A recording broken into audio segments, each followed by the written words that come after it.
Murder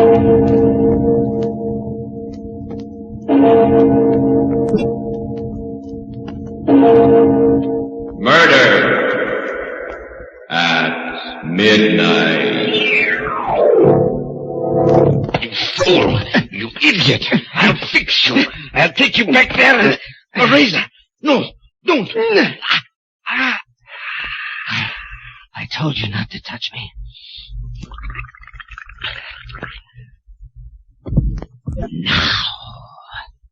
Now it's all over. We've played our last performance together. Midnight, the witching hour, when the night is darkest, our fears the strongest, our strength at its lowest ebb. Midnight, when the graves gape open and death strikes. How? You'll learn the answer in just a minute in The Secret of XR3.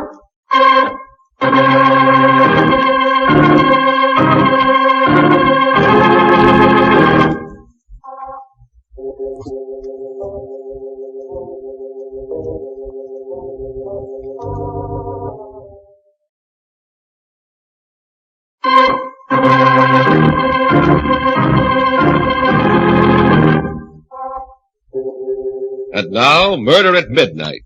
Tales of mystery and terror by radio's Masters of the Macabre. Our story by Max Ehrlich is The Secret of XR3. The Death House. A man sits in a tiny cell, his head bowed, waiting for the moment when he will pass from light to eternal shadow. The clock ticks on, but the time is not quite yet. Then footsteps sound in the corridor. The door opens. It's almost time, my son. Yes, Father, I know. Is there anything I can do? No. Still, I'm glad you've come. Father, look at me. Look at me closely. Yes? I frighten you, don't I? I terrify you. No. No, my son. Nothing frightens me except the evil in men's hearts. And am I evil? I don't know, my son. Father, just sit down. Let me tell you my story, and then when I've finished, perhaps you can tell me.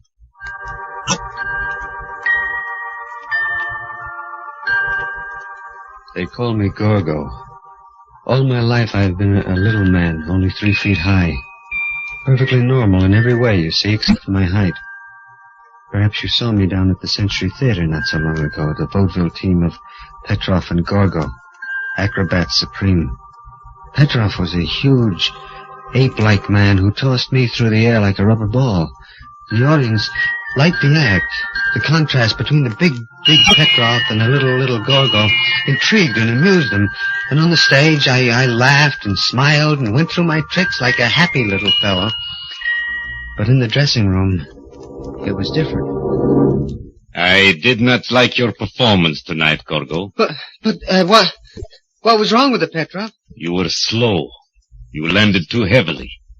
You did not smile enough. But they liked us, Petrov. You heard them. We got 3 curtain calls. We should have gotten 5. Petrov, I did my best, my very best, believe me. Your best was not good enough, little one. Perhaps you will do better tomorrow if I lock you in your room tonight without supper.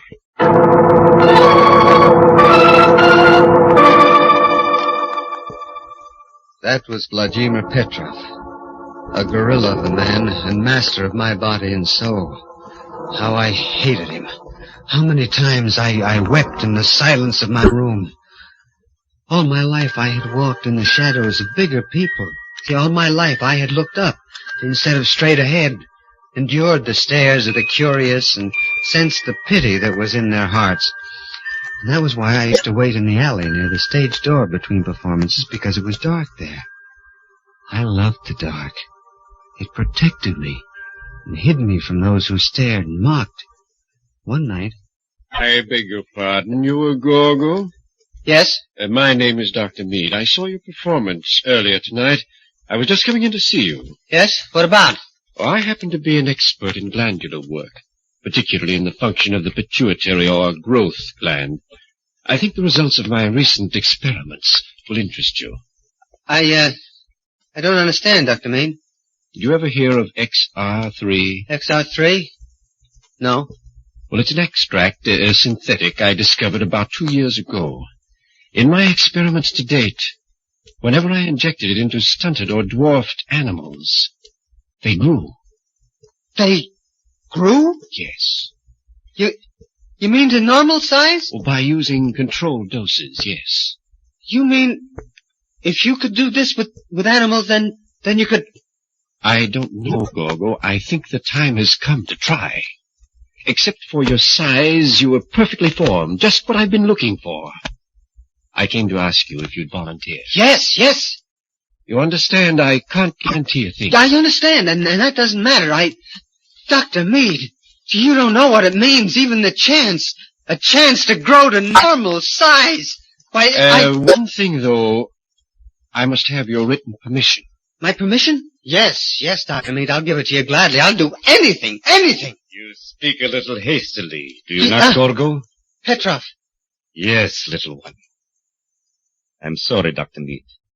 I'm afraid you will have to find someone else for your experiments. Someone else? My little friend cannot act as your guinea pig without my consent. You see, I am Gorgo's legal guardian, and I have the papers to prove it. No, Petrov, no, you've got to give me this chance. Silence, little fool. As I said, I am sorry, Doctor, but... But, my dear sir, if I can make Gorgo grow to normal size... If you did, what would become of our act? It would be worthless.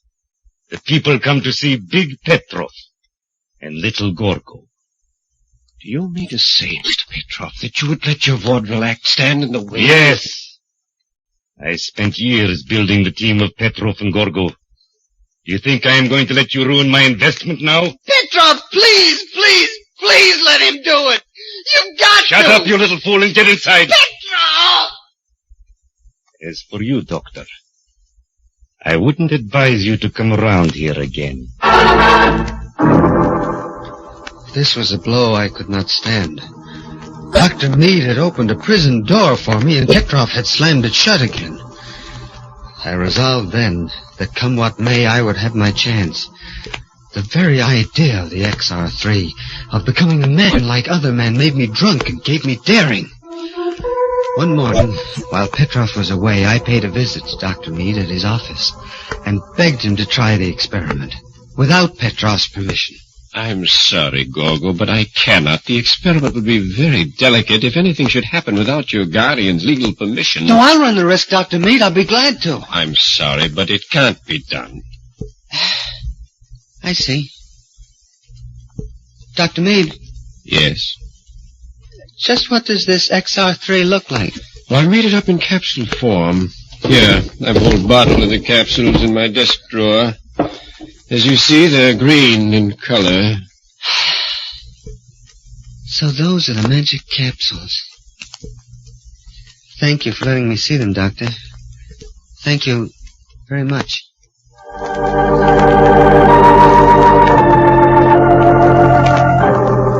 Late that night, I slipped out of my hotel room and down the fire escape.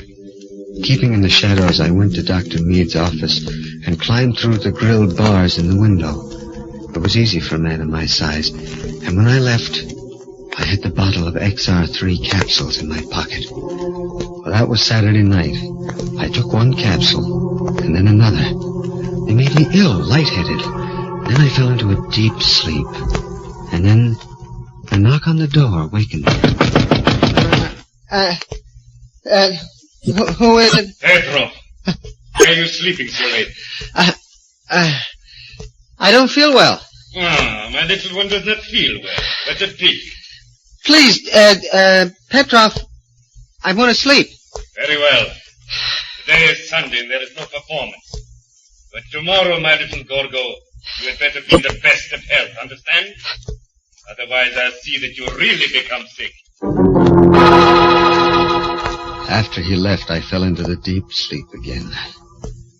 And then something woke me. My muscles ached as though I had been stretched on a rack. It was daylight again. It was Monday.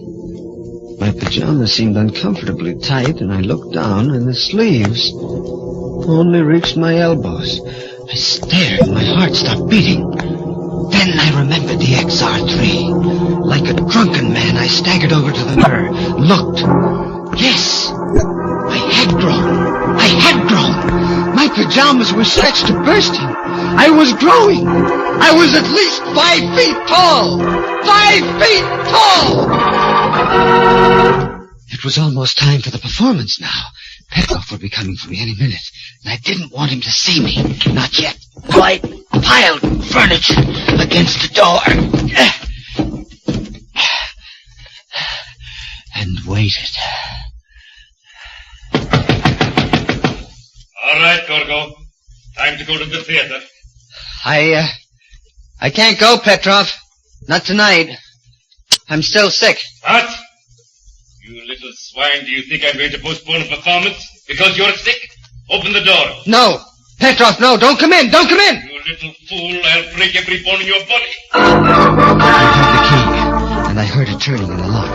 The furniture against the door would only hold for a minute, and I ran to my valise, took out a straight razor, and then, like a frightened animal, I waited.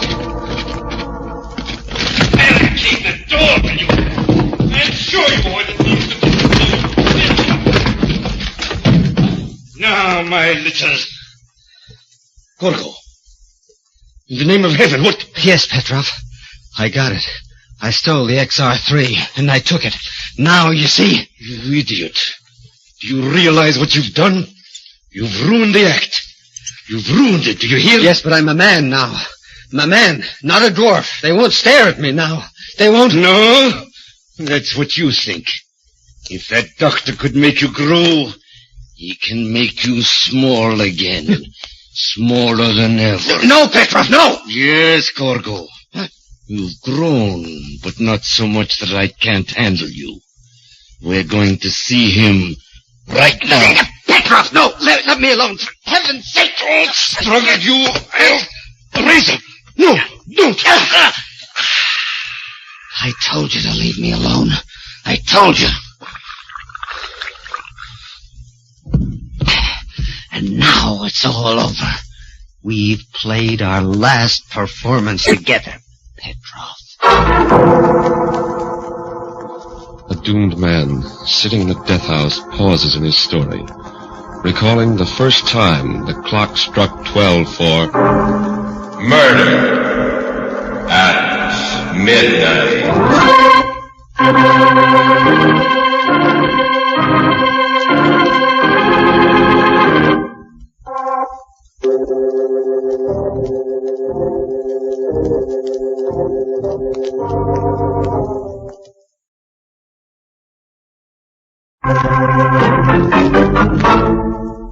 And now here is Gorgo again, continuing his story to the priest in the death house. I stayed in my hotel room another day and took 2 more XR3 capsules. And when I looked into the mirror that night, I was over 6 feet tall. That was enough. That was all I wanted. Now I would leave the hotel.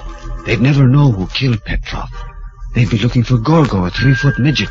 Never suspect me. Yes, I was in the clear. I stripped Petrov, put on his clothes. They were a little tight, but they did well enough. Then I went through the lobby and into the night. The mere experience of walking was exciting, exhilarating, as though I were walking on a high fence. And nobody looked at me twice. The staring eyes were gone. I was normal. First, I had to find a place to live. I passed by a boarding house with a sign, room to let. I rang the bell. Yeah, what is it? Oh, hello. Hello. My name is Baker, John Baker. I saw your sign about a room. Yeah. Well, would you like to see it, big boy? If you don't mind. I don't mind a bit. Come in. Come in. It's a lovely room. We got a nice class of people. I'm sure you'll like it. I'm sure I will. But first, Miss, Devlin. Rhoda Devlin. Yeah, Miss Devlin, I just wanted to say I've been living in hotels all my life, and I can't give you any references. Forget it. My mother owns the place, and, well, we're not exactly formal. Besides, you look good to me. I do? Yeah. I always did go for big men. Big? Yeah. Oh. And I've always liked pretty girls.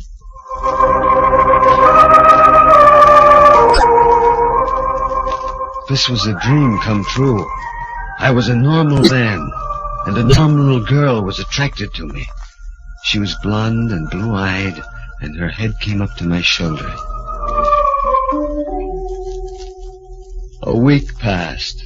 A week that was beyond my wildest dreams. I took Rhoda out, and we went everywhere. I fell in love with her. Madly in love. She was so small, so delicate. I wanted to protect her always. She had opened up a new and magic world to me, a world of light and love and laughter. And then, one night it happened. I was taking Rhoda home from the movies, and we were passing a billiard parlor, and there were several idlers in front of the place. They began saying things. Hey, look at the giant! Yeah. How's the weather up there, big boy? Hey, Charlie, what do you got there, Pike's Peak? You wait here, Rhoda. I'll shut their mouths for them. All right. I crack the skull of the next man who opens his mouth. Please, Johnny, don't bother with them. Yeah, but they're saying... I know, but don't mind them. Let's keep walking. No, I Please. want... All right. Well, what do you know? The big baboon trying to throw his weight around.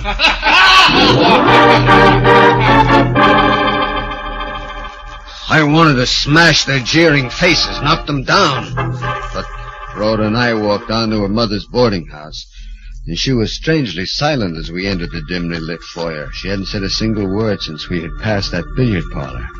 I was vaguely disturbed. I took her in my arms, but she pushed me away. No, please don't. What's the matter, baby? Is it what those men at the billiard parlor said? I don't know. It seems to me you're growing bigger. Right before my eyes. Growing bigger? Yeah. I thought at first I was seeing things, but now I know it's true. I know it's crazy. It's crazy, but when we first met, the top of my head reached your shoulders. And now... Yeah? What about now? Now it doesn't reach your shoulders anymore. You've grown bigger. Now, Rhoda, you don't know what you're saying. This is your imagination. No, it's true. We'd better not see each other anymore. I'm afraid of you, John. You're too big now. Good night. No, Rhoda, listen. Oh, don't touch Rhoda, me. please. Let go of my arm. No, not until you hear what I have to say. Rhoda, I love you. Do you hear? I love you, and I'm not going to let you just toss me aside. Let me go, you big slut. Let me Oh, stop that! No, stop that screaming! You want to wake the whole street up! go. Stop it! Stop it! Hey. Stop that screaming! Stop, I say! Let me go. Yeah. You're hurting me. I can't breathe. Help! Help!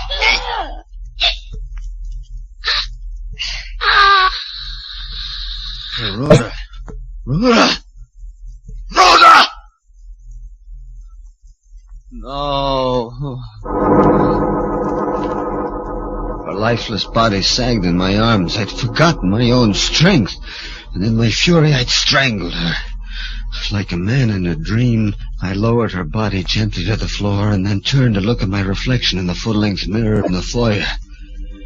Yes! Yes, it was true. The pitiless mirror reflected a giant.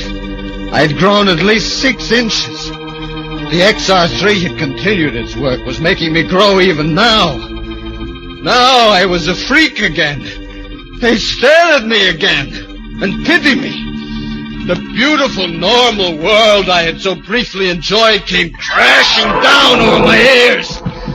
I ran out of the house like a wild man and into the street. Dr. Meade. Yes, I had to see him. At once, I ran to his office, avoiding the well-lit streets, and the light was on, and I prayed that he was in. I knocked on the door. Yes, what? Good Lord. Hello, Dr. Meade. You remember me? Why, no, I can't say that I do. Look up into my face, Doctor. The features are the same you looked down upon not so long ago. Gorgo the midget. No, Dr. Meade. It's Gorgo the giant now. So it was you who stole the bottle of XR3 capsules from my desk. Yes. And this is the result. This and Petrov's murder. He deserved to die. That does not alter the fact that it still was murder. Dr. Meade! I'm not here to argue law with you. I want you to save me. You've got to stop this growing process. But how? What can I do? An antidote. You must have an antidote. I'm sorry, but I haven't. There just isn't any. What? No antidote? Oh, you're lying. I assure you I'm telling the truth, Gorgo. I was interested in making things grow, not making them smaller. Yeah. Then I'm lost. There's no way out. I'm sorry. All my life I was a little man. I wanted to know what it was like to be a big man. Now I am big. Too big.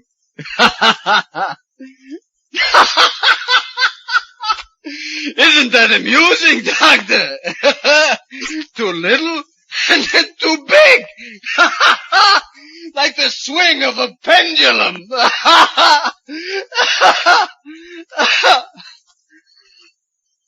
I wish I were little again. As I knew what to expect then. I was used to that. Now they'll stare at me again. And laugh and jeer at me. Gorgo the giant! Gorgo the giant! I think we'd better call the police, Gorgo.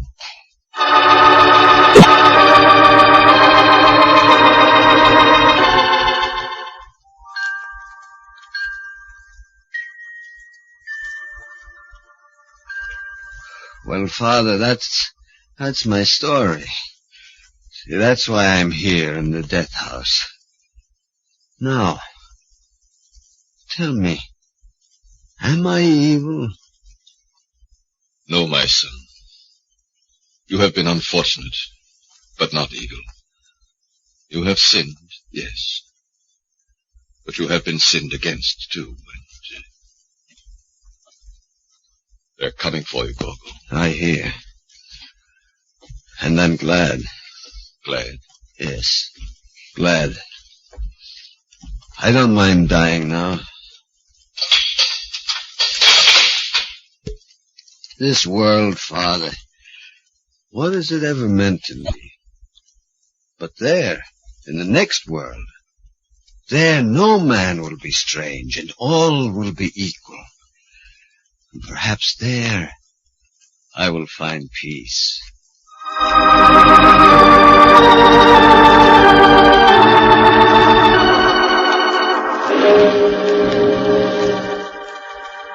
With firm and measured tread, the man who was first too small and then too big walks down the corridor. And the iron doors along the way rattle and clang like the chiming of the clock when it first struck 12 for Murder at midnight.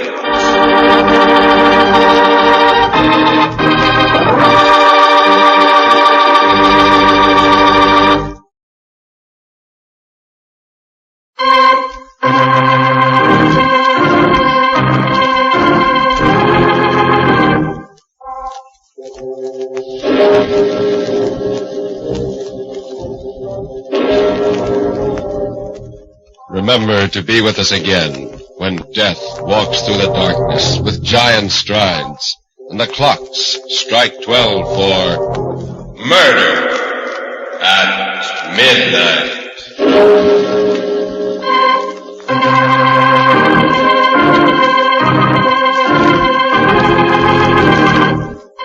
The part of Gorgo was played by Carl Swenson.